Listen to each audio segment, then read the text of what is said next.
शबरी अपने पूर्व जन्म में एक रानी थी, नाम परमहिसी रानी थी। एक बार कुंभ के मेले में परमहिसी रानी और राजा दोनों साथ में गए थे। राजा का वहां पर शिविर था। रानी को एक दिन अपने खिड़की से ऋषियों का समूह दिखा जो कि हवन कर रहे थे और मंत्रों का उच्चारण कर रहे थे। रानी परमहिसी का मन भी उन ऋषियों के बीच में बैठने का कर रहा था। रानी ने राजा से आज्ञा मांगी, लेकिन राजा ने कहा कि आप रानी हैं, इस तरह आपको शोभा नहीं देता, आप उन ऋषियों के बीच में नहीं जा सकती हैं। परमहिसी रानी अपने कक्ष में जाकर रोने लगी। रात्रि को परमहिसी रानी अपने कक्ष से निकलकर त्रिवेणी तट पर गई। वहां गंगा माँ से याचना करने लगी, हे माते, अगर मुझे दूसरा जन्म मिले तो रूपवान और रानी मत बनाना, अब आप में समाना चाहती हूँ। इतना कहकर परमहिसी रानी अपनी देह त्याग देती हैं और जल समाधि ले लेती हैं। इसी कारण अगले जन्म में शबरी रूपवान नहीं थी, नहीं कोई राजघराने की। रामायण की कथा में माता शबरी को विशेष महत्व दिया गया है। माता शबरी भगवान राम की परम भक्त थीं। इसके बाद भी उन्होंने भगवान श्री राम स्वयं चखकर मीठे बेर क्यों खिलाए थे? वह कौन सा स्थान है जहां शबरी ने भगवान राम को जूठे बेर खिलाए थे? पूरी जानकारी के लिए पढ़े ये लेख। रामायण की कथा में माता शबरी को विशेष महत्व दिया गया है। माता शबरी भगवान राम की भक्त थी। उन्होंने सालों तक भगवान राम और माता सीता की भक्ति करने के साथ उनकी प्रतीक्षा की थी। जब भगवान राम की माता सीता की खोज करते समय वन के रास्ते में माता शबरी से भेंट हुई।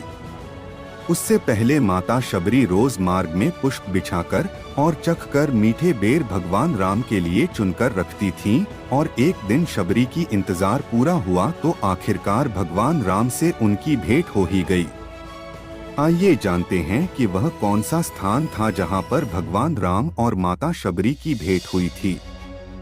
यही नहीं, भगवान राम ने माता शबरी के जूठे बेर क्यों खाए थे? भगवान राम और माता शबरी की भेंट उस समय हुई थी जब श्री राम जंगलों में माता सीता की खोज में भटक रहे थे।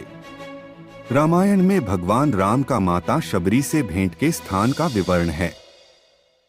वह शबरी धाम के नाम से जाना जाता है। शबरी धाम दक्षिण पश्चिम गुजरात के डांग जिले के आहवा से 33 किलोमीटर और सापुतारा से लगभग 60 किलोमीटर की दूरी पर सुबीर गांव के पास स्थित है। ऋषियों ने क्यों किया था शबरी का त्याग? शबरी का जन्म एक आदिवासी परिवार में होने के कारण उसे अछूत माना जाता था। शबरी के माता पिता ने उसका विवाह एक शराबी व्यक्ति के साथ तय कर दिया था। शबरी उसके साथ अपने जीवन को नष्ट नहीं करना चाहती थी, इसलिए वह विवाह से पूर्व अपने घर से भाग गई और वह जंगल में ऋषियों के लिए लकड़ी और खाने के लिए फल तोड़कर लाती थी। सभी ऋषि शबरी से अत्यंत प्रसन्न थे, लेकिन एक दिन जब उन्हें यह पता चला कि शबरी अछूत है, तब सभी ऋषियों ने उसका त्याग कर दिया था। शबरी ने क्यों जूठे किए बेर?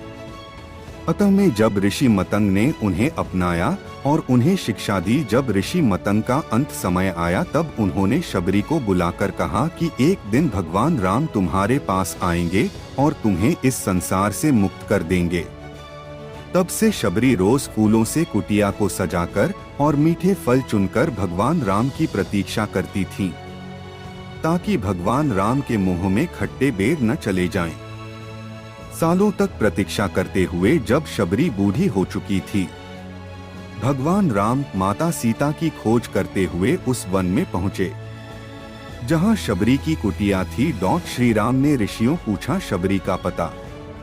भगवान राम जब तालाब से पानी लेने के लिए आगे बढ़े तब ऋषियों ने उन्हें रोक दिया और कहा कि इस तालाब से एक अछूत स्त्री जल लेकर जाती है। सभी ऋषियों ने इस तालाब का त्याग कर दिया है। यह सुनकर राम ने ऋषियों से कहा कि कोई स्त्री अछूत नहीं हो सकती है। स्त्री एक इंसान को जन्म देती है, वह किस तरह अछूत हो सकती है? यह सब कहकर भगवान राम ने शबरी की कुटिया का पता पूछा और शबरी के पास पहुंच गए। भगवान राम को परोसे जूठे बेर। भगवान राम जैसे ही कुटिया तक पहुंचे, शबरी ने उन्हें पहचान लिया और उनके चरणों में आकर गिर गई। शबरी भगवान राम और लक्ष्मण को अपनी कुटिया में ले गई और उनकी आवभगत करने लगी। तब शबरी ने भगवान राम को जूठे बेर परोसे और राम जी बेर खाने लगे। तभी लक्ष्मण बोले कि यह जूठे बेर है, आप कैसे खा सकते हैं? इस पर श्री राम ने कहा कि यह झूठे नहीं, मीठे बेर हैं। इनमें माता शबरी के प्रेम और स्नेह की मिठास है। अंत में शबरी ने भगवान राम का आशीर्वाद ग्रहण कर अपना शरीर त्याग दिया।